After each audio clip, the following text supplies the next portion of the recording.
ছাড়িগঙ্গাকে বাঁচাতে আর ভরসা নেই বিডিও, এসডিও, ডিএম এর। পাশাপাশি বছরের পর বছর মিথ্যা আশ্বাস দিয়ে এসেছে স্থানীয় জনপ্রতিনিধিরা। আজ পর্যন্ত পূর্বস্থলীর ছাড়িগঙ্গা থেকে কচুরিপানা সাফাইয়ের কোনো উদ্যোগ নেয়নি জেলা প্রশাসন। এদিকে ভরা বর্ষায় চুপি কাস্ট শালির ছাড়িগঙ্গা কচুরিপানায় ছেয়ে গিয়েছে বলে অভিযোগ উঠছে। মাছ ধরা তো দূরের কথা, ছাড়িগঙ্গার নৌকা পর্যন্ত চালানোর উপায় নেই।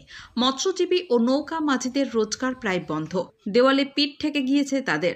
আগামী দিনের ভবিষ্যতের কথা ভেবে তারা এখন মুখ্যমন্ত্রী মমতা বন্দ্যোপাধ্যায়ের দৃষ্টি আকর্ষণ করতে চাইছেন, যাতে ছাড়িগঙ্গার কচুরিপানা পুরোপুরি সাফাই হয়। পর্যটকদের নৌকায় চাপিয়ে তারা যেন স্বাধীনভাবে ছাড়িগঙ্গায় বিচরণ করতে পারে। মাঝিদের দাবি, মুখ্যমন্ত্রীর অনুপ্রেরণায় রাজ্যে কচুরিপানা দিয়ে তৈরি হস্তশিল্প কলা চালু হয়েছে। সরকারি উদ্যোগে কচুরিপানা কিনে তা দিয়ে তৈরি হচ্ছে নানান শৌখিন জিনিসপত্র।